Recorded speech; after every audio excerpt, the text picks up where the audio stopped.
It's Thursday again, tell everybody to lock in, grab some popcorn, a drink, and go and throw your AirPods in. It's the 1 hour show, constantly speaking facts. Bulletproof stats are always shooting from Matt. And when it comes to Kyle, you getting numbers and style. Jake is gonna educate you, he has that knowledge on file. Players, step your game up, don't be sluggish or lazy. Or Jimmy J might hit you with a shaky baby. Catch him on YouTube or any podcast platform. Breaking all the news down like Shaq does the backboards. No hot takes, this is where the hottest debate's at. Now kick your feet up, cause it's time for straight facts.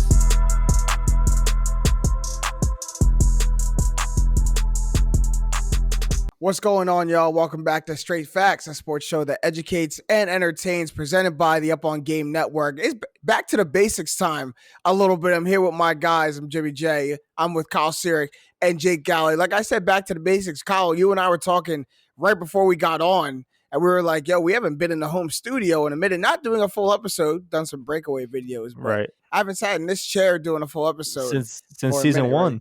Right? We haven't done this, I think, because Jake and Matt did the one episode over this, right? But we were both out, so we haven't done this since what, June? NBA Finals time? Wow. Crazy. That's crazy. I mean, you think we still got it, man? You think? Hey, I feel comfortable. I feel comfortable. There you go. So I work on a night show called BetMGM Tonight, and they're in studio. They always have been, and for the first time, because of the DC snow, they had to do it from home. Let me tell you how many tech issues. And I was like, I've been there. Like, so I just know from both sides. Right. I'm like, this is just a world of pain. It's just how you gotta go through it. Yep. It was tough. Oh no. All right. Well, don't put a juju over here. Like I need no technical issues over here. Before we get started, Spotify done blessed us with a new feature. We're gonna tell you about it. You can now leave a rate on Spotify. So for all our listeners that get us on Spotify, go leave that 5 stars for your boys over at Straight Facts. But we're going to go and get this episode started, man, because for all intents and purposes now, it's playoff time in the NFL. I know we have one final week to go, but every team who's good, people who aren't named Aaron Rodgers, are pretty much resting. For these other teams, we have a tight playoff race in both conferences, which it really, really boils down to. So we'll start in the NFC. And Kyle, you're going to go ahead and break it down to us, man, because it gets murky, and even I was having a tough time. Yeah, the NFC through all this mess, man. Go ahead. The NFC one's a little easier. Wait till we get to the AFC. But right now we got the North, South, and East are all clinched. That's Packers, Buccaneers, and Cowboys. The Packers also have the 1 seed clinched up. The West is up in the air. That's the Rams right now in the position. And then you go to the wild card. The Cardinals and Eagles have clinched wild card spots. Obviously, the Cardinals can catch the Rams in the NFC West, and the 49ers haven't, and the Saints are in the hunt. So the only 2 scenarios to look at here is obviously the NFC West. The Rams clinch with a win. They play the 49ers or a Cardinals loss. And obviously, the Cardinals would be the opposite. They need to win and a Rams loss to clinch the NFC West. That's just for home field advantage, obviously, which you want. But the wild card's the big one, because you got to make the playoffs. The 49ers clinch with a win or a Saints loss, and the Saints will clinch with a win and a 49ers loss. That'll be the 7th, could be the 6th wild card spot, depending on if the 49ers come out. But not as crazy as the AFC is going to be. We're looking at an NFC West race, and we're looking at a wild card race. Right, and it's so a couple of games that this plays out in, or these scenarios play out. And obviously the first one, the big one, the 49ers at the Rams at 425. The 49ers won this matchup, back in week 10, 31-10, and the least amount of points that the Rams have scored all season. So 49ers need this game, and the last time they got it, or last time they played, they got the Rams. So Jake, I'll start with you. Like, how do you really see this game playing out? So it's really, first off, hats off to the NFL schedule makers. They did it again. They did it again. They don't miss, man. They really don't. And it makes for these matchups, and we'll talk about it because it's in the AFC too. Like, I want to set, every part of my football brain tells me, look, Rams are going to come in here and clean this up. There's going to be no problem.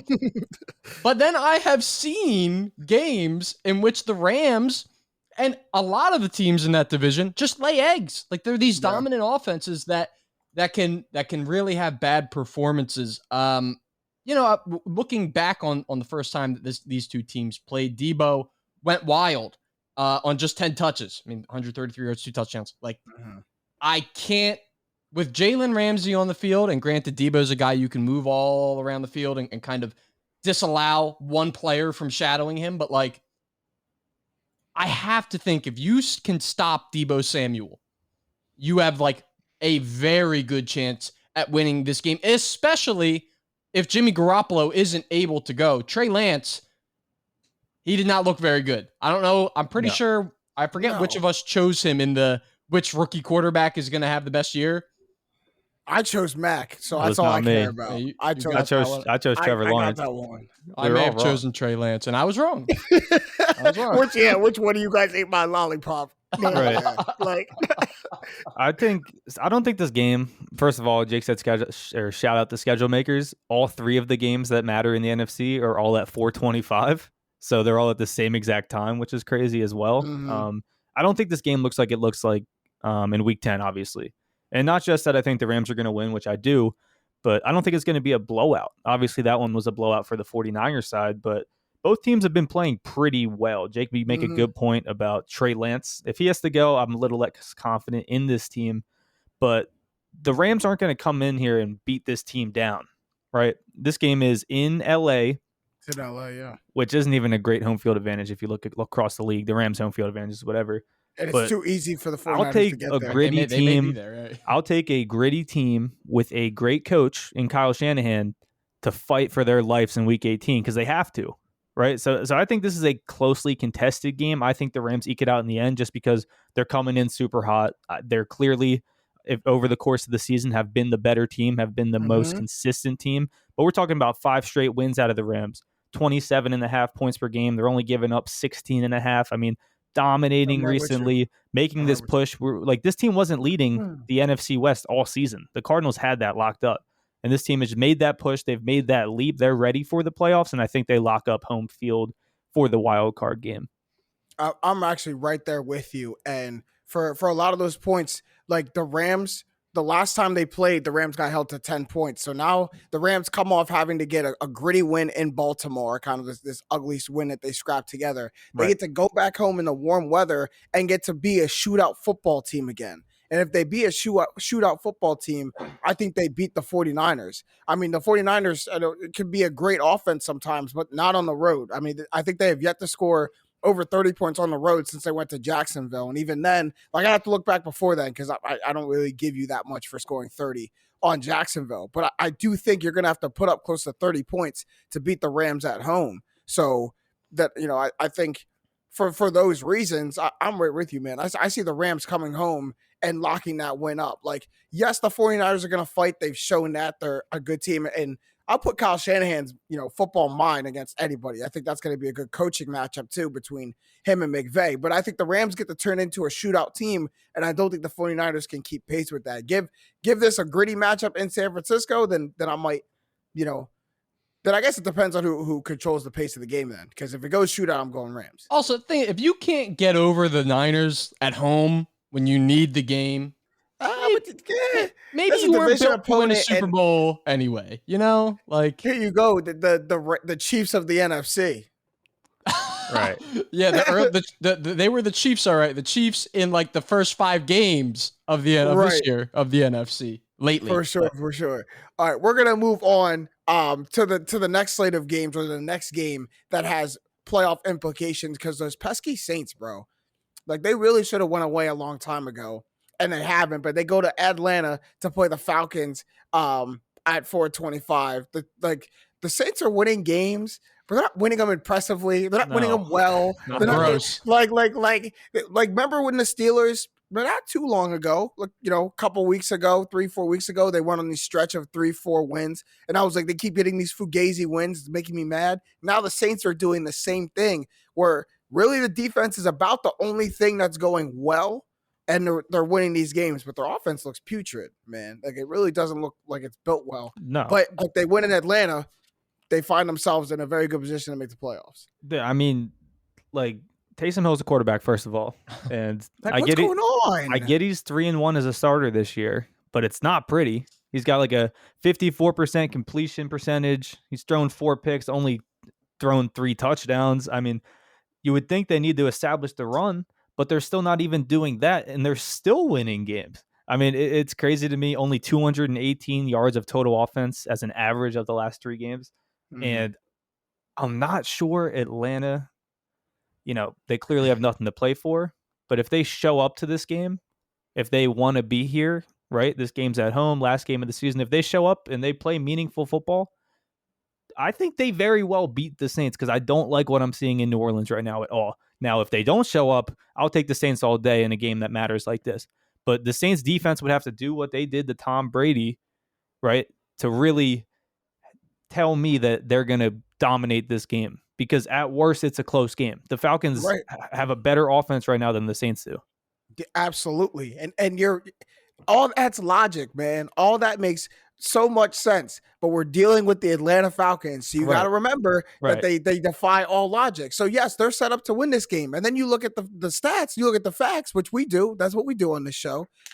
Then the Falcons do the best thing that they do and flip that script. With they're averaging like 14 points in the last 8 games. They're 2-5 at home this season, where you're supposed to have a better record. And then all of a sudden the Saints come in and they're 5-3 on the road. They play better on the road than they do at home. So then you're like, oh, so where it should be, yes, Atlanta takes care of it, leaves the Saints out. The Saints, everything is now set up for them to win this last game in Atlanta and go on to the playoffs. Yeah. Like that's where it makes me extra mad when I look at the Falcons. Right. Is look at you once again, just boo-boo to fool it up. That's the thing. And the game only matters for one team, and it's not the Falcons. So, I mean, I see the scenario, but if they show up, I think the Falcons win. So real quick, I agree with you guys, everything you guys said. Here's a hypothetical, because I just cannot believe they are giving Taysom Hill like the money and multiple weird contracts that they've given him. 4 years.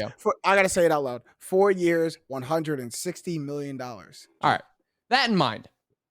Actually, we can put money aside even. 1 game in 2021, you need a good quarterback performance in the Saints offense. They want the running quarterback mold.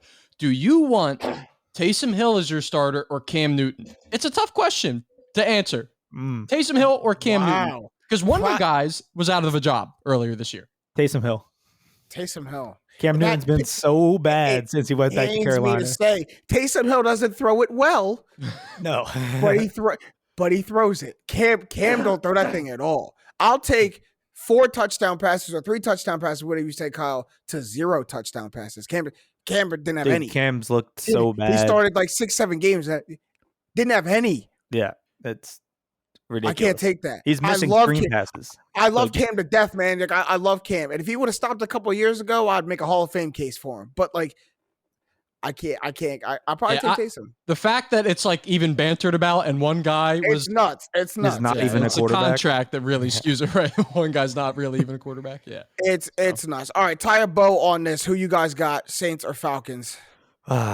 This one's so tough for me. Like I said, if the Falcons don't show up, they have no shot in this game. But if I'm taking this team versus the Saints team as what we know, what we've seen over the season, I'm taking the Falcons at home. I'm going to take the Falcons as well. They're not really in a range where like losing or not showing up does well for your draft position, which in those cases, when it is big for draft position, they won't have Matt Ryan starting if it was between this and like a higher pick. That's not the case. So I actually like their offense better than the Saints. I think their defenses are about equivalent. So I'm going to take Atlanta. You guys forget who this team is? Oh, no. Saints I've watched some Saints games. They're pretty hideous on offense. This isn't a convincing Falcons pick. Trust me. I see nothing about the Falcons that says the Saints are fighting for the playoff lives. You guys just told me the Falcons have nothing to play for, not even draft position. This game is meaningless. Well, no, the Saints need it. Right? I can't get over that Miami game that the Saints put up 2 weeks ago at home. After they lost 20-3, I can't get over that one, man. Yeah, both of them are pretty woeful teams. So I'm taking the Saints, and they're gonna scratch and crawl their way in. And hey, man, maybe this all it does is prolong the Taysom Hill project for them. And as a division foe, have at it. Yeah. Even with the 2 regular season losses they gave us, I got this one. Yeah, absolutely have at it. The last one in the NFC is really quick. The Seahawks and the Cardinals. Of course, this game only matters if the Rams lose. But are we even giving the Seahawks really a shot to make the playoffs at this point. I don't want to see that. I don't want to see that team in the playoffs. No, they can't make the playoffs. Yeah, the Seahawks can't make the playoffs. The reason it matters is because if the Rams lose, the Cardinals could then win the NFC West. Yeah, the Seahawks are already eliminated. Right. With that being said, I am giving them a little bit of a shot in this game. Now the Cardinals are going to be playing their butts off, right? I mean, NFC West home field advantage is huge, and the playoffs are going to want that. But after what I saw last week out of Seattle, I think you got to give them a shot, right? DK Metcalf caught 3 touchdowns. Penny put up another 2. Lockett had a good game. Russell Wilson looked good. I think they lose. Was the most impressive part Yeah, of that. I think they lose, but I mean, I think they can give a fight. And I'll back that because they found their ground game again with Rashad Penny, and they've gone through the same song and dance with the injured running backs. Rashad Penny comes back, has a monster performance, and that's the identity of the Seahawks. That right there is enough to make Russell Wilson kind of peek back and be like, if we can get that, but that's what's what make them peek back is what I said, peek back, and be like, that's what we can do. But before you go, Jake, the funniest part of the Seahawks win last week is watching DK Metcalf pout publicly and catch touchdown passes. Like almost they threw those like here you go, catch this. And then he finally got happy. Like he wears a pacifier mouthpiece for a reason. That's crazy. He really does. You better turn that frown upside down because Russell Wilson is going to peek back and he's going to be looking for Rashad Penny. Rashad Penny is a free agent and going to get paid, probably not by the Seahawks. Number two, he could pout all he'd like.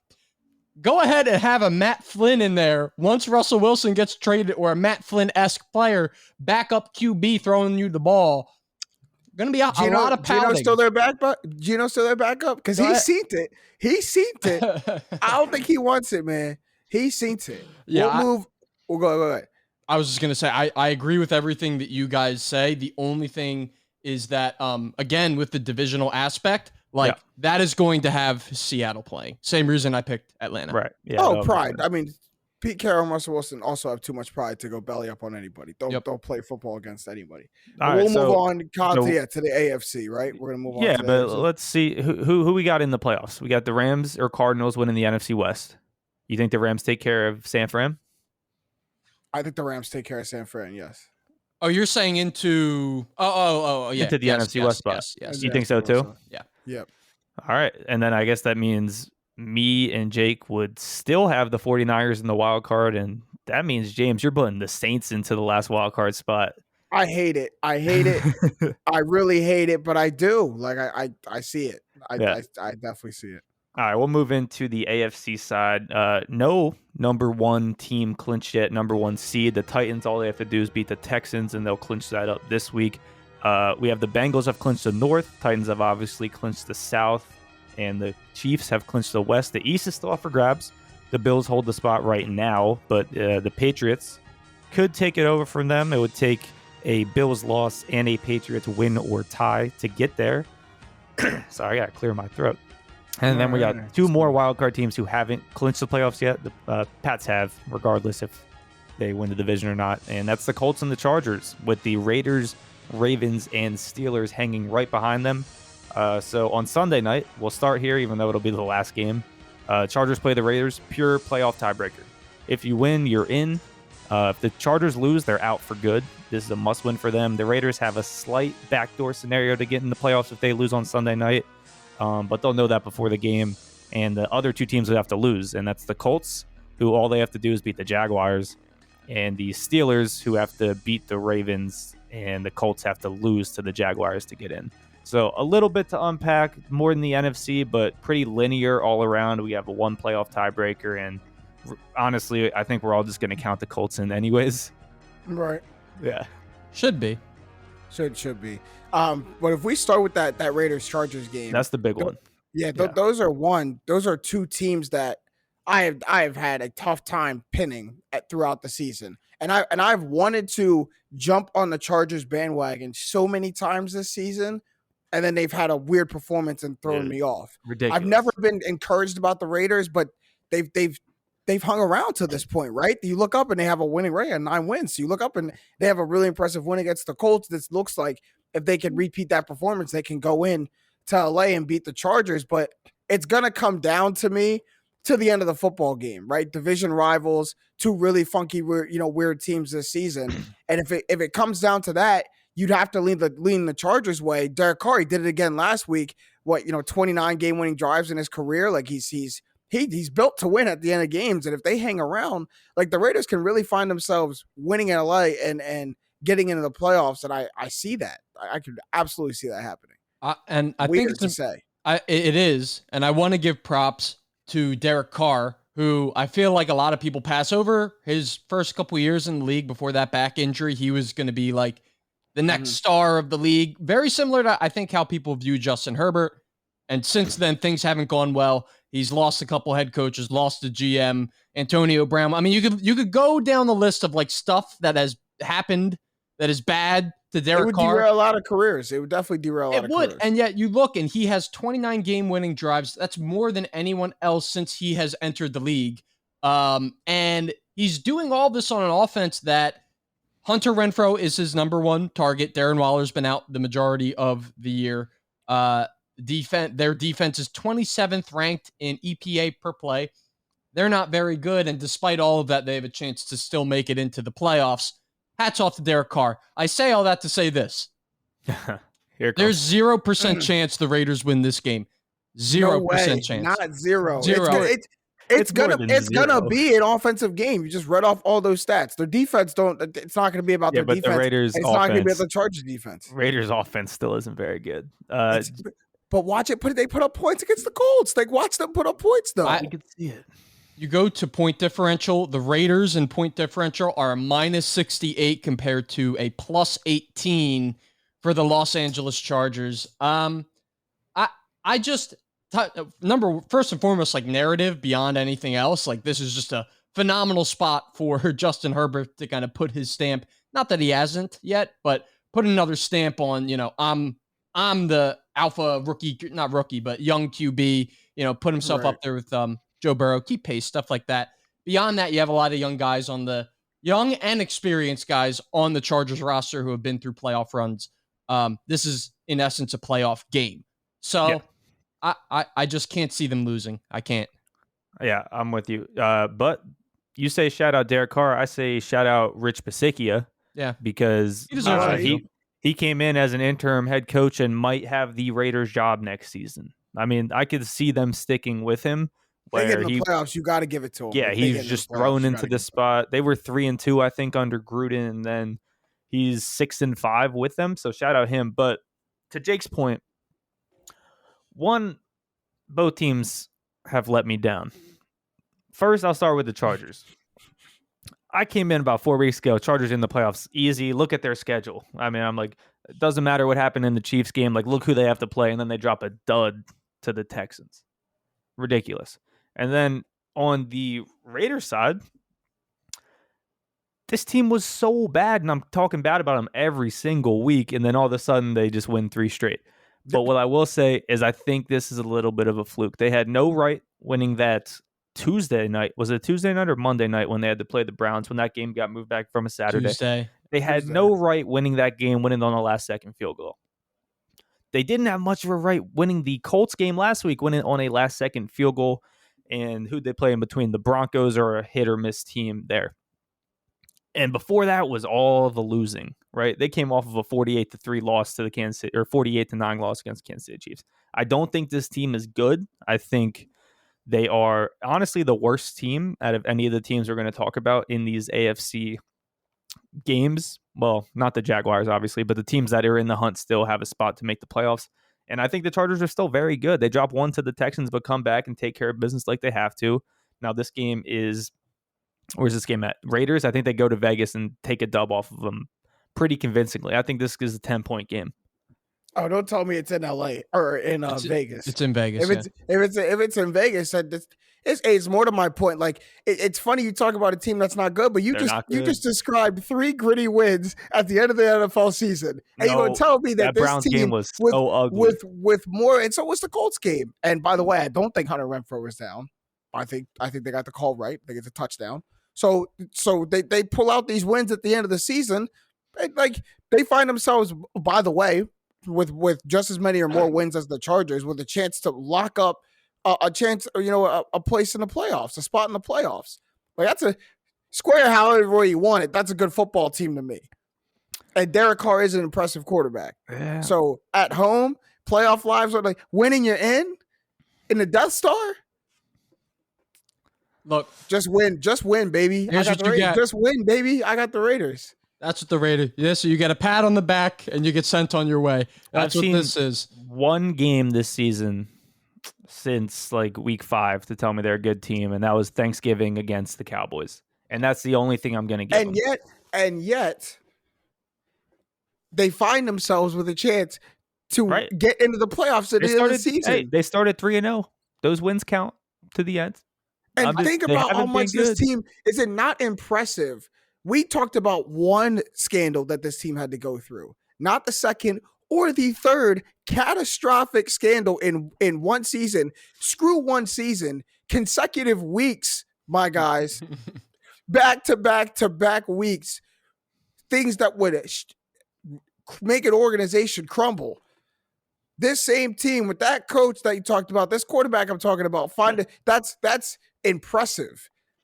That's impressive. And they're scratching and crawling their way to an end of the season. Like it's come on. On the other hand, you say that on the other hand, it's like, oh, well, that scandal would have rocked another team. Yeah, it's just Tuesday for the Raiders. It's just another day for the Raiders. That's why it's like, another one of our best players got cut. Oh, okay. Yeah. It happens, right? It happens. All right, we'll move on. Hold on. Who do you got after? I got to ask you who you got. The Raiders. I got. You think they beat the? I thought you were just giving them some props because we didn't really look at the other side. No, they're playing the Chargers, man. I know who they're playing. Didn't the Chargers drop a dud to the Texans? Did we just talk all about that too? Yeah, they didn't get beat 48-9 like the Raiders did the week before that. Hey man, a dud's a dud. Everyone has a dud week. I'm taking. But we're describing two teams in similar position. That's fine. I'm odd man out in the Chargers too. I'm also the odd man out in the Saints one. That one that very well could be right about. I don't even. Yeah, that one I'm way more. This one I said there's 0% chance the Raiders win. Yeah, this one I'm sure about. I heard you. Don't let me come back on both of these next week because Jake ain't gonna be right about this one. So I'm gonna bet on the Raiders just to hedge my happiness in case they do win. I have to hear from you. Right. All right. The next one, heavy playoff implications. The Steelers at the Ravens Sunday at 1 p.m. The Steelers come off an emotional night. Big Ben's final home game, which was as Steelers Browns-esque as it could get. Hideous. That game. As Steelers Browns-esque it could get. And now they have to go to the Ravens, who are angry that they just dropped one. They let the Sunny Boys, the Rams, come into town and beat them. So now that they have to come to defend home field against the division foe, against the Steelers. So this will probably be another AFC North battle, so another ugly game, because that's how these games are. When's the last time, and Kyle, you probably know better than I would, when's like the last time there hasn't been a decisive week 17, this is week 18, but week like 17 AFC North game. AFC North. Dude, I mean, it's every year. It feels like it's every year. I mean, well, this one's obviously for a wild card, not for the division. But if you look at both sides of that, like just for a playoff implication, it's like every single year. Yeah. And like it's always like you kind of feel bad for the Browns because they were a decent team that maybe in another division you get a couple more wins and you're in a wild card. But up and down throughout that division, very difficult. Juggernauts, yeah. I'm not sure how much this game's gonna matter. Obviously, the Steelers can only get in with a win and a Colts loss, and the Ravens can only get in if they beat the Steelers, the Colts lose, and the Chargers lose. But they're playing the game at 1 o'clock, so both teams are coming at it, going hard. They'll have no idea that the fate's out of their hands at that point. So, I mean, Big Ben, last game at Heinz Field was great. He didn't look that good. No. He didn't look that good. No. The team didn't look that good outside of TJ Watt and a couple plays on defense, but you could even chalk that up to Baker Mayfield looking terrible. I mean, so the Steelers are tough. It's a good feel-good story. Last night, just as a whole, if they do somehow sneak into the playoffs, that'll be an even better feel-good story. But I don't think they get past the Ravens, and it's going to be a shame to me not seeing the Ravens in the playoffs, most likely just because Lamar Jackson got hurt all of those weeks. Me too. I do think I agree with Kyle. I do think they go in best. Or you said you don't think the Steelers go in and beat them? You said they do. No, I think the Ravens win. Yeah, I agree with you. I think the Ravens do too. And we don't have to spend a ton of time, but I did dig up a stat that I thought was really interesting. When you look at Pittsburgh and their defense and the points that they've led up in the last, I believe it was 8 weeks, the teams that are run-heavy teams versus Pittsburgh D have not scored over 20. That is Cleveland with a 14 and a 10-point performance. They're first in yards per attempt in rushing.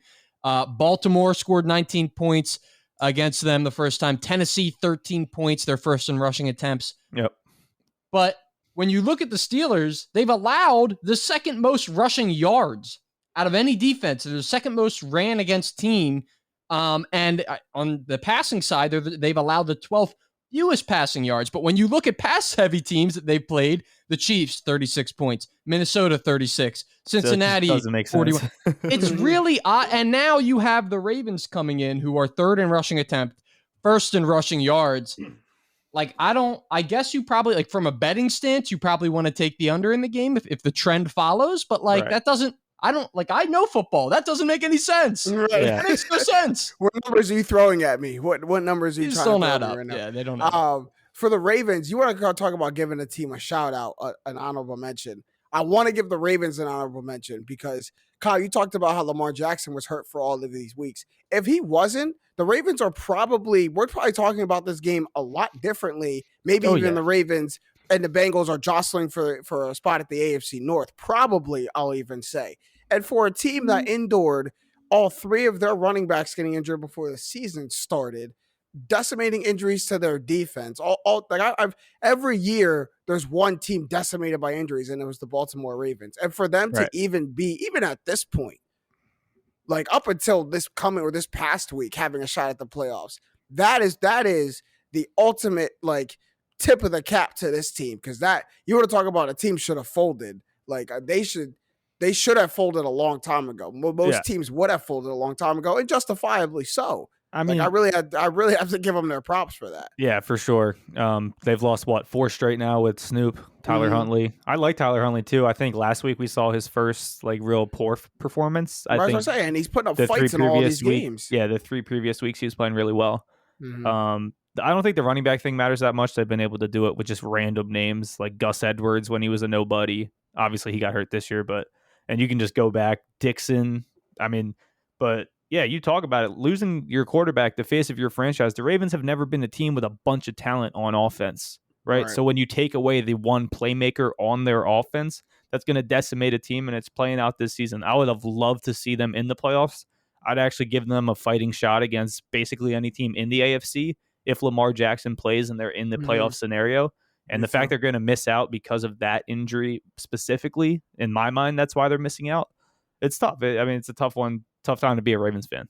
Yeah, it shows you I think it shows you the impact Lamar Jackson has not only on, the Ravens offense, but, the NFL, because if he was taking this same team, he was, he had him 8-5, 8-6 about, on the way to the playoffs. So just hella impressive before the injury. But we will move on now to the NBA because the NBA is heating up. Kyle doesn't think so. We read your thing last week. It's getting a little better. We understand. We go after people are healthy, man. The league got hit for a month and a half. Yeah. Like yesterday when we were talking about the script, you're like, you want to talk about teams?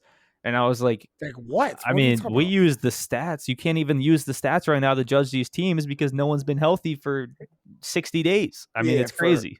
For forever. So to that point, we said we won't look at the teams. We'll look even more narrow, even more micro. We'll look at players. And when we did that, we realized, there's a lot of players heating up right now. Hooping. That's why the NBA is heating up. These players are hooping right now. So we're going to do a little NBA heat check. Tell you in the last week or so, maybe 2 weeks, who's really performing well and if it's correlating to their teams winning as well. First one we'll start with, as we should always, that man, LeBron James, the king, because you want to talk about hooping. This man's been going Super Saiyan in the last 2 weeks. The last 8 games, 34.8 points per game, 10 rebounds, 6 assists, nearly 2 steals, and a block and a half per game. I mean, But Jake, what did you say? Everything. Well, how'd you describe some of the numbers last week or some weeks? Type numbers. Like, like going nuts, going crazy. But funny.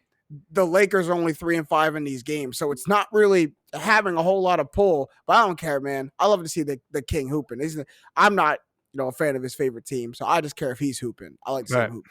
And he's really hooping. And it's crazy. I give him the "See You Again Next Year" award. I didn't know that was going to be so literal that we got to talk about him on the first episode back. But yeah, any chip he needs, man. I got to give him the props. I mean, you put out the stats. If you even go advanced stats, he's shooting 68% true shooting, which is ridiculous over the span of games, not over the season. Tell him why it's ridiculous, though. This is why. It's ridiculous, just a number historically, but these are numbers only big men reach, right? This is 6th in the league. You can look at other players over the course of the season. It's only centers above him. It's only Rudy Gobert's and guys that shoot 10 shots a game and shoot 70%. Yeah, it's ridiculous. And in 132 offensive rating, which is another stat dominated by big men, which is I think the best historically ever is Rudy Gobert with 137. So this span maybe of we don't basketball, have to put too much stock into that if it's saying Rudy Gobert is the best. No, but the reason I want to is you put stock into the number that he's at 132 and the best is 137. Giving Rudy Gobert a hard time. Yeah, but I mean, the crazy part is the Lakers are losing. It's a shame. I fear that this is probably the best stretch of games we're going to see out of LeBron all season until playoffs come around, and they need to make the playoffs. You can't let LeBron have one of the most historic, 2 weeks of maybe of this entire season, of maybe his entire career. Just looking at it, obviously, I'm pulling that out of nowhere, but this is an incredible 2 weeks, and you're 3-5. Incredible stretch. Yeah. 3-5. I mean, I got to see more out of this team, man. I don't want to be a broken record, but the issue with this team is not LeBron James. Obviously, we know. How about that guy? Jake, it's not making 40 M's. With a minus 0.8 box plus minus, that's less than Malik Monk, and you're making $40 million a year. This is why he's the most hated. Not even by me, by his own fan base. We don't have to do that now. We don't have to do that. We don't have to do that. It was a LeBron segment. It's already done, to be honest. It was a LeBron segment. But Kyle, you talk about they have to make the playoffs. What I fear for the Lakers and for LeBron James is LeBron has stopped trying to. Not stop trying, because the assist numbers are still there. What are the assist numbers? 6 assists. That's lower than the last 2 seasons average, which is about 9-10 assists, damn near leading the league. This is now dropping and the points are going up. He stopped trying to get his teammates involved, stopped trying to spread the love, stopped trying to elevate everybody else. He's saying, I'm just going and scoring because that's obviously what we need. Y'all obviously can't do it. So the ball needs to go in the hoop. I'm just going to go and do that. And I think that I don't think that obviously it's not correlating to Lakers wins. That's not how they get into the playoffs. And I don't think that's what he's worried about anymore. I think he's just worried about hooping. It's just we'll fix this next year. We'll fix it in the offseason, but I can't just sit by and watch y'all miss shots. We talked about the clip last week of him throwing 3 straight no-look passes in a 10-second span and them all missing. And that's why I think he's still I'm tough. That's why I think he's still trying to pass the ball. He's only taken one more shot a game over the course of the season than he did the past couple years. But now in this span of basketball where he really has been hooping, you are probably right there. So but I mean, that's not getting him wins either. So we're going to see. That's why I don't think he's worried about it. Hats off to LeBron. I mean, I like to doubt whenever I can, just because I'm an MJ guy, and I've had the argument so many times that I just residually want to doubt LeBron and everything. But I still am a fan. Shouts out to what he's doing, man. Yeah, they need to play him at center, I think, a lot more often, especially with he's doing this at center too. Right. That's been kind of the key to him producing, because they don't have many better options. Fake center though, 40% usage rate the one game. Yeah, no, he's not a real center. I mean, well, there's some centers out there now. I'm just saying they don't look like your normal center. So and they don't do things your normal center does. So. And that barely correlates to wins too. So we'll move on. You talk about a center transcending. Easy segue. We're gonna talk about centers because this guy's hooping too. And when Joel Embiid hoops, when Joel Embiid really gets going, it's one of the coolest things to watch in basketball, because a center shouldn't be able to do some of the things that this man does. And Like it's just going crazy. So 30 points in 6 of the last 7 games in the last 2 weeks, 33 points per game, 10 rebounds, 4 assists, 1.4 steals, and a block 1.7 blocks per game. This comes off 35 and 14 or something like that. And 10 last night. He had triple double. He had 10 assists 10, too. Yeah, and triple double. So come on, man. Talk to him now, JoJo. He's been going crazy. This one is correlating to wins, which is impressive. Yes. It normally does with him, in terms of just like the importance that he has to the 76ers. But beyond like the Ben Simmons thing, we don't know if that's going to get resolved this year, next year, never. Who knows? One thing that is tangible, is a problem, and is, in my opinion, resolvable, is Tobias Harris. And like I usually, he's starting to get mad at y'all too. He's starting to chirp back at the fans and now. that's not, we're getting to dangerous territory. I personally, like as a fan, like whatever you need to motivate, I would prefer it not to be your own fans, but whatever you need to motivate you in Philadelphia, do it. I don't care if it's the negativity of the fans. If that's what motivates you to play well, so be it. I'd prefer it not to be that. But we've seen players use it to motivate them. Sorry, it happens. I think we've seen players use it to sit out too. Yeah, right. I think with Tobias, he will figure it out. But I'm almost wondering if now, I mean, he's like a good guy. Like, I don't mean this in the wrong way, but like, is it not like a time for a change of scenery for him? Mm-hmm. I mean, he's been billed as this number 2 guy next to Joel Embiid. Joel's dominating, and they're still like a just slightly above average team. That can't be the case if you're Tobias Harris with you not producing. So I don't know if that means he goes to the bench and comes off the bench for a couple games with in a big minute type bench role, or if he just gets traded. Either way, Joel Embiid, I mean, what more can you say? The dude is grind. The dude is battling every night, doing the absolute most that he can, and they're still just barely above 500 team. So it's a little troubling.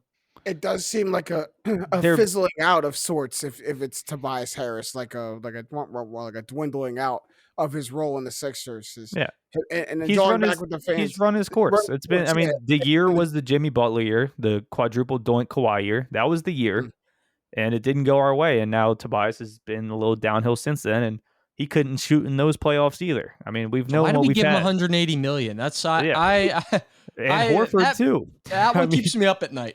Sometimes it's tough. I don't know, because you threw it at Jimmy Butler and he threw it back at you, so you placed it on Tobias's head. Like, all right, Toby, you're here. Fine. A hand-me-down max contract. Never seen anything like it. So we talk about Tobias, talk about the Sixers being 500, but that's not really the full strength team that's 500, right? No, Joel Embiid has 8 losses. The Sixers have 8 losses when Joel's not on the court. The difference is the Sixers have 17 wins with Joel Embiid and only 3 without him, right? So, I mean, this team at full strength, I still think is one of the best teams in the East. We just took the game off the Nets. The Nets don't even look as great anymore. I mean, James Harden's been hooping, and he can't even get wins like with Durant on the court too. They've been losing a couple games recently, so I mean, we'll get to that. I think this team at full strength is still great. Maxi's turning up now. Him and Joel apparently have incredible chemistry, which was the point someone made. It might have been me actually 3 weeks ago when we talked about that's the key we need. Maxi needs to learn how to play with Joel, and now they're all buddy in post game conferences, and he's hooping. So I think Joel. I don't think LeBron, like I said last time, can sustain this type of production just from a volume standpoint at age 37. What he was doing. This is the type of production Joel can give every single night. Does he gonna have to take a load management day here or there? Yes, but I think he can give you 30 every single night. I mean, he's done it in more games this year than he hasn't. So I mean, I'm excited. I think he's playing some of the best basketball of his career right now. I mean, shocker. This is gonna come down to Joel's health, right? Only 8 losses. You don't got to bring that up. Wins. I mean, but I do, man, because it literally might be obviously besides the big elephant in the room, one of the only things holding him back. But Jake, before you go, what I do want to give super credit to Joel Embiid for, I give him credit for making people not forget about the Ben Simmons situation, but move on from it because there's still good stuff to watch about the Sixers. If Joel Embiid kind of folds within this pressure, folds within the situation, it makes this Ben situation so much more glaring, so much more problematic. But with his dominant play, especially in this stretch in the dog days of January, which is why all these players hooping now was so impressive. Him doing that is making the Ben situation stay on everyone's, like, the back of everybody's mind instead of the forefront of it because of how he's hooping. And that's really impressive. He doesn't even realize how impressive that is to do that in Philly. He does not realize how impressive that is, what he's doing. And it's a perfect time to give him his flowers. I don't know how long Joel Embiid's going to play, but what I will tell you is, fast forward to the second year, or rewind, I should say, to the second year of Joel's career, when he had not played an NBA game yet. If you had told me, like, I was the biggest fan of Joel Embiid in the world, if you had told me that he was going to be one of the top 5 players in the league at that point, I would have called you crazy. And, you know, in terms of adversity, in terms of things that he's worked through, I don't know if there's many other players in the NBA who can really stack up in terms of adversity, all doing it all the while in Philadelphia. So this is a perfect time to give Joel Embiid his flowers for the phenomenal player that he has turned into. Yeah. So we got to move kind of quickly through these next two, but I'm gonna jump ahead to a player, skip over somebody, because I want to jump to this guy. You want to talk about give someone their flowers? How great is it that DeMar DeRozan is still hooping? Kyle, every checkpoint we've talked about with the NBA, most impressive teams at the beginning, Ridiculous. Who's at the hot start, who's at the top of the Eastern Conference. Every time we have an NBA checkpoint, DeMar DeRozan's name has come up. Bulls or DeMar DeRozan. It's crazy. Bro, because he hasn't stopped hooping ever. And They're he's the on one a hot seed. They're the one seed now. Bro, he's on a hot streak again. Crazy. Like 29-5-5 over the last 11 games with 51-46 and 79 shooting splits. They're 11-0 in these last 11 games that DeMar DeRozan has played. And since coming back on from COVID, he's led the Bulls to an 8-game winning streak. Like you said, they're the number 1 team in the Eastern Conference. DeMar DeRozan is probably top 3 in MVP right now, if not top 2. Some people got him as the number 1. Like, yeah, I don't know. All this makes me so happy. It makes me just so happy. You gotta go ahead. You know what's crazy too? Bulls are top of the Eastern Conference right now, right? Let me look. They are. I know they're at the top. What are they? 25-10. The Bulls were probably the team most hit by COVID as well. Yeah. In terms of inactive players, they played a few games where they could only have like 8 players. Injury wise, they lost Patrick Williams, starting power forward. They just lost the point guard. I forget who, backup point guard, but it hasn't mattered. And it's on the back of this guy. We talk about the team makeup, how it's been so good. Well, Lonzo's missed a couple games recently. The only one that really hasn't missed any games has been Nick Vucevic. And DeMar DeRozan has been the one leading this team to the finish line, to the top of the Eastern Conference. That's what's ridiculous to me. He's second best year for him right now in terms of points per game. We're talking about a guy on the latter half of his career and probably past his prime, but making us rethink how big is his prime? I think it's ridiculous what he's doing now. And we say it every week, and I kind of don't get over the hurdle. Like, yeah, it's DeMar DeRozan. Yeah. But now what I'm seeing, it's like, nah, this is new DeMar DeRozan. He's next level now. Yeah. Oh my, triple D, different DeMar DeRozan. That's crazy. But can we also not only just MVP talk, but most improved too? Because these numbers are not dipping, it's not as much of a gap as other players, but to me, to do it like this year, or this stage in your career, it's so impressive. If he finishes 27 points a game at the end of the season, where he's at right now, I could see it. You gotta give him some nods for it. This is like classic San Antonio fog coming over his because you remember before he went to San Antonio, he was kind of that dude. Yeah. In Toronto, 27.3 points per game in 2016-17. That was when they were the 1 seed, I believe. So, I mean, look, like when he was on Toronto and playing at this level, they were the 1 seed. They ran into LeBron James. No LeBron James in the Eastern Conference anymore. So, Chicago Bulls fans have something to be excited about for sure. No, that's really awesome. And then we'll give it an honorable mention shout out to these two before we move on to winners and losers. Honorable shout outs to both Bradley Beal and Trae Young for different reasons. One, Bradley Beal, his stretch is crazy, but it's only been 3 games since coming back off of COVID, since returning from injury. 30 points, 5 rebounds, 11 assists. The Wizards are 2-1. So small sample size. Trae Young is a different one. I don't have the numbers right in front of me, but I believe it's like 34 points, 10 assists, and a couple some odd rebounds in the last 8-9 games. That one, we're going to gloss over. 56? 56, yeah, 56 burger last night. And a win, crazy. too. Give him a win because not many of these games have been wins. That's why we're giving Trae Young just an honorable mention shout out because it's not leading to pretty much anyone's except for the 50 burger last night. Also, shout out to Jaylen Brown's 50 burger the other, 56 and Trae Young, impressive. 14 assists last night too, I believe. But they just run at his best. He's among the league leaders in both. Yeah, but that's like a game no one in the league puts up. But the thing is, it's like no one in the league runs like he obviously has a skill set, but like also they run him in so many pick and rolls. It's like, okay, is the pass not there? Then we're gonna let Trae cook. Is the pass there? It's going out to a knockdown shooter or an alley-oop to a really good rim runner. So I mean, their team is built just like that. There's like 3 molds on their team. There's one Trae Young, and then there's a bunch of shooters and a bunch of like John Collins, Clint Capella. Yeah, it's crazy. There's no unique players on that team.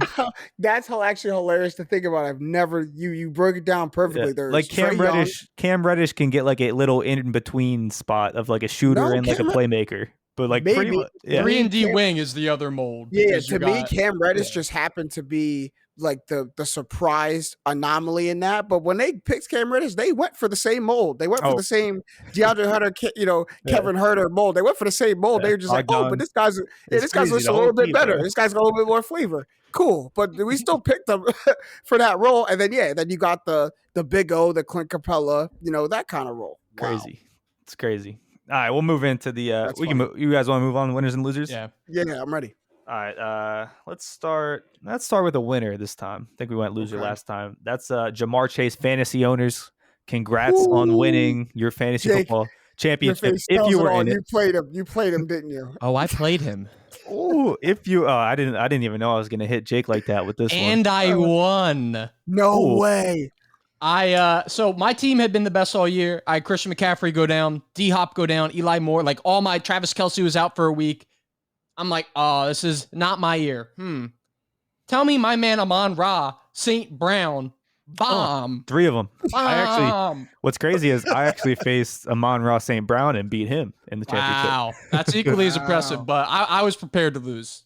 Insane week. Insane. I won my conference championship, and I'm happy. But now, I have the tandem of Aaron Rodgers and Devontae Adams, who might not play. Rodgers is fighting to play, but even still, he might only give me a. You got a Week 18 championship. That's crazy. Isn't that crazy? I made a tiff about it today. Oh, you tiffed up. I tiffed. Yeah, I tiffed. But yeah, I mean, Jamar Chase 11 receptions, 266, 3 touchdowns. More receiving yards than Patrick Mahomes had passing yards. I mean, crazy. Remember, we said, can he win it? And we talked about Jamar Chase. At that time, right? Was Mac Jones, what was he, minus 400 or something? 500. Or minus 500? After that game, Jamar Chase, minus 225. The favorite flipped. Crazy. Jamar Chase is now the betting favorite after that game. Jake, that was like 2 weeks ago. Like that was so recent. Dude, that was last week. Was it last week? No. 2 I think weeks it was ago. 2 weeks ago. Okay, 2 weeks ago. That's crazy. He flipped it on its head quick. Crazy. All right, loser. I'm gonna save the best one for last. So this one we're just gonna go bowl games. Obviously, we saw what happened with Matt Corral. I think this changes the future of bowl games. Thankfully, Corral seems all right. I think the X-rays came back negative. It's just looking like an ankle sprain. Good. But going forward, I think we're gonna see. I mean, this is already a huge debate with the opt-outs. I think after you see this now, a first-round pick, maybe the first quarterback off the board, I don't know how much it hurts his draft stock, but it puts a highlight on the risk of playing these somewhat meaningless games, especially the Ole Miss one. I mean, what bowl was that? It wasn't even like a New Year's Six bowl. I have no idea. Or it might have been. It might have been a New Year's Six bowl. Because it was played on New Year's, but like... Yeah, but Pitt was like a New Year's Six bowl on the day before. But regardless, losers bowl games because the future of the bowl games, I think, changed. Not somewhat meaningless. Like the only entity that benefits from those bowl games is the winning school. Like, and not maybe with NIL. I don't know. And I don't know if players get money because of NIL now, but I doubt it because not for why would they get a piece of that pie? Like they didn't help sell any of these sponsorships. Why would they get some of this money? So. Like I was actually out to dinner and I watched it happen live and I said right then and there, I said that validates everybody who doesn't play in their bowl game. And I hate it because I personally probably wouldn't want to not play my bowl game. But if I'm Kenny Pickett, if I'm Matt Corral, Garrett Wilson, Chris Olave, no. If it's not for a national championship, right? No. Right. Like, even if it has to be the Rose Bowl, and I'm all about tradition, I'm all about the granddaddy of them all. Does this get me a national championship? No. Does this get me money? No. Yeah, it's tough. This is like I get it. It's obviously a fairly new thing, these opt-outs, in terms of, maybe the better part of the past decade we've been really seeing them. It wasn't really a thought before, unless you maybe had a pre-existing injury. The Bosa brothers really started it, right? When they so it's a pretty new thing. And growing up as a kid, obviously, like, watching these bowl games was sick. Like, oh, I want to watch the Rose Bowl. I want to watch this. I remember like TCU beat someone in the Rose Bowl and it was dope. And now it's just like, I mean, don't, like, you get older, you think about it, and you see stuff like this, and it's like, I don't really. I would tell them not to play too. Yeah, tell them not to play too. They should really cut. I mean, they will never do this, but they should cut the bowls to 10. There should be 10 bowls, including the 3 that make up the national championship. What's even less likely is if you're going to have a playoff, you got to make it so every team can win. Like basketball, you're going to give it so every team could win the national championship. You got to make the playoff games meaningful. You just got to cut them. I think moving it to 8 will help, because if it was 8, Ole Miss still would have just got snubbed, I believe. But Pickett would have played probably. Well, when they expand the playoffs, it's going to make whoever doesn't make 8, it's going to make it even more meaningless. Man, we gave you 4 more spots and you still couldn't make it. True. Who played in the Cheez-It Bowl? All right, talking about college football real quick. One of my other winners was the SEC. We know Bama and Georgia won. I just want to know, because I knew we weren't going to talk about it. Games on Monday.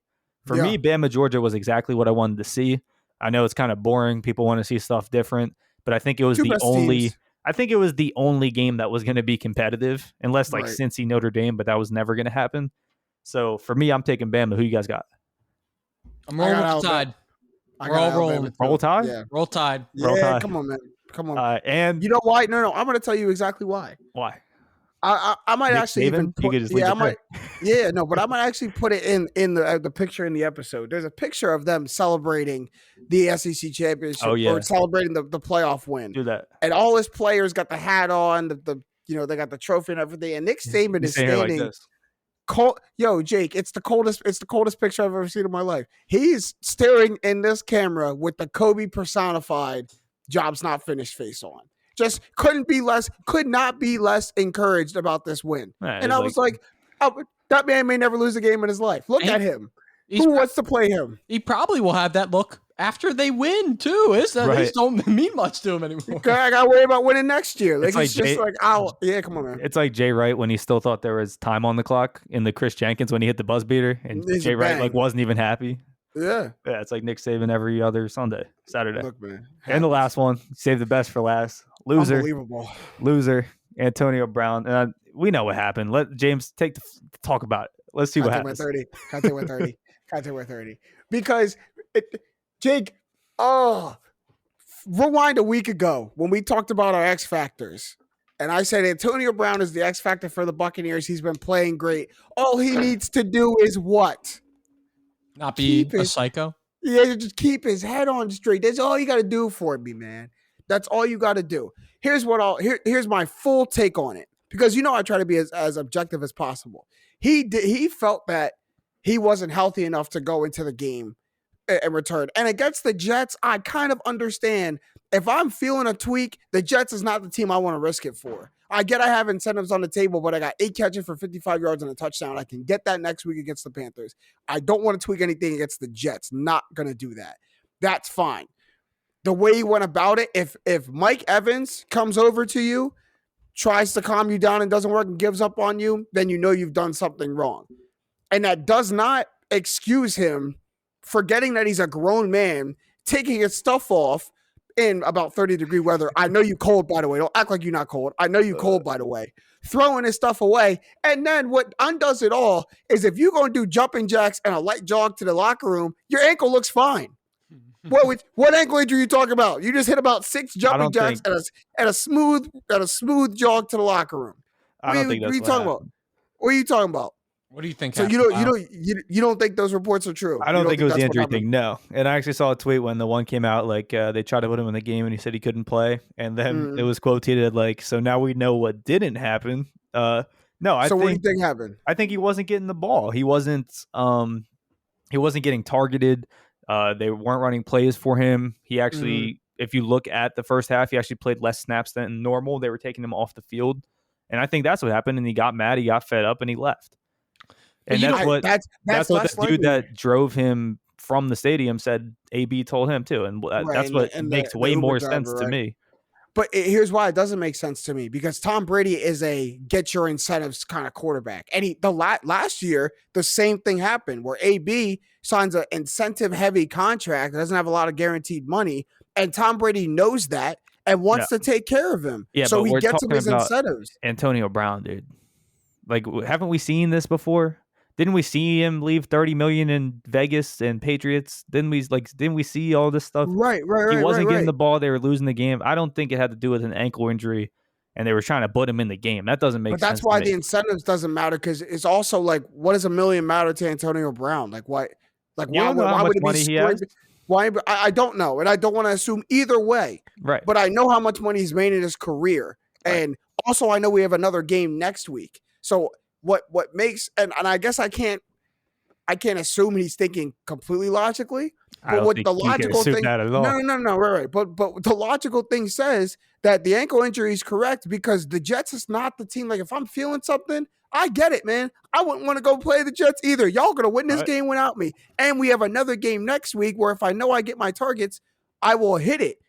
I will get, even if it's a backup quarterback, I need even 55 and a touchdown. I could probably get that against the Panthers. On a team like the Bucs, like, it's very clear, and this is the case for a lot of wide receivers. I would even venture to say a lot of NFL players feel this way, where it's like, win or lose, as long as I get mine, I'm not happy when we lose, but like, it's not the end of the world.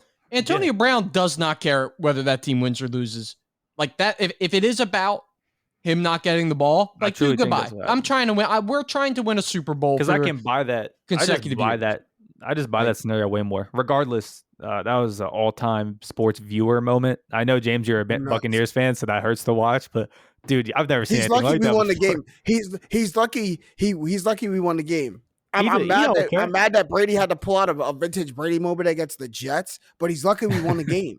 He really is lucky we won the game. You need and who I like, Cyril Grayson's going to need to step up now. Tyler Johnson's been looking better.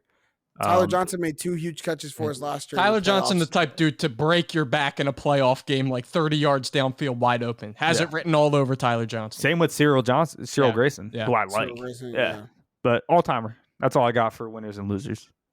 Absolutely crazy. All right, so winners and losers is done. We're almost time for this episode of Straight Facts. We can get some shots up at the buzzer, as we always do. Who's got a shot at the buzzer real quick? Really, just real quick, because I already talked about I won my one fantasy league despite a crazy Jamar Chase game. Then it's all in like one weekend. So that, like, it was a very profitable weekend for the good old bankroll. I also had, remember when we had Matt V in studio, we were talking, the Bengals could really make the playoffs. They're at plus money right now to do so. I went and I bet that one hit. The Eagles, you guys called me a homer in the beginning of the year. Eagles to make the playoffs. Not me. That one hit. I know, because you had them to win the division. I know you didn't see that. And then also I had like Devontae Smith. All of those bets like cashed out on the same day. So I was just, it was a money man. What's up? It's not a good weekend. We're not supposed to encourage your degenerate gambling ways. Don't worry. I don't talk about it. When it goes poorly, I'll just, you don't talk about the L's. I'll go really quick. Because I get real bah humbuggish about the snow. I don't know if you guys know this, but I hate the snow. I really, there's nothing. There's nothing good about it to me. It's cold. I mean, every time it snows, everything shuts down, everything cancels. I'm a guy who likes to get out the house, so it makes everything shut down. Like, so I'm glad that we've held off in this snow. But what I really fear is that some storm is coming. Like, it's been supposed to snow the past 2 days and it hasn't. Yeah. So that means it's building up somewhere and we're about to get an onslaught. And I'll be miserable. So we might have to hop on here and make a couple videos because I'll have nothing else to do. It hit Jersey hard too, like 4 to 8. Everywhere else around us, right? We dodged it. I was about to say Virginia. They had people on like a I-95 down in Virginia, same highway, but down in Virginia. Were stuck on the highway for 15 hours because there was like there's snow, probably like 2-3 inches, knowing Virginia, and there was an accident that they had it shut down for like overnight. People were stuck in their cars all throughout it. Crazy stuff. Yeah, go ahead, Kyle. I was just gonna go to the buzzer. You could say something. I was going to say, for those of us who are listening who don't know where we're right outside the Philadelphia area. All of us in kind of different locations, but in the Philly area is where we reside. So that's what we're talking about, these different places for the snowstorm. But you had the buzzer, Kyle. Go ahead. Jake stole mine. Like, literally, I was going to come in here gloating, but I'll go through it real quick. I won my fantasy championship too. That was a big bag. Go. Haven't won a chip in this league ever. It was like my 4th league, and I remember the year I joined this league, I won another one. So I haven't won a chip in like 4 years. That feels great. Little bag there. And then I also won a season-long NFL pick'em that we ended this week because week 18 is a tiebreaker if we need it. So that's, you pick 5 games against the spread every week. Wow. And I won that. It was like 50 people. I won that. I averaged a little over getting 3 picks right a week, which is insane. Yeah, like you're making buku bucks as a living if you're hitting 60% of like, your spreads. So the only thing about that is these spreads come out on Wednesday and they can't move. So the way you can game it a little bit. Wow. Yeah, you can game it a little bit. You don't see too much movement, but with this COVID stuff, you can hit like you could game 4 a week. the heck out of it. Yeah. But yeah, so that was another big bag, and it leads us into next week. Stay tuned. We're gonna give you guys the bets because apparently I'm hot, and I just beat 50 people in the season long. So leave them a little teaser right there. But that was another big bag. So big weekend for me as well. There you go. I have my weirdly enough, I have my fantasy championship next week, week 18, which sucks. Were we all in the championship? Say it again. Were we all in the championship? On the chip. So I'll round it out for I don't know if Stat Matt's in his fantasy championship, but for us, I'll round it out and try to bring it home next week. That's if A-Rod gets his wish and decides to play. So hopefully that happens. But that's all the time we have for this episode of Straight Facts, man. It was a good one. Shout out to Stat Matt Robinson, who couldn't be here with us this week. So we'll get the full roster back ready and in studio next week. But for my guys, Kyle Syrek and Jake Galli, this has been Straight Facts, presented by the Up All Game Network. These have been the facts. Straight up.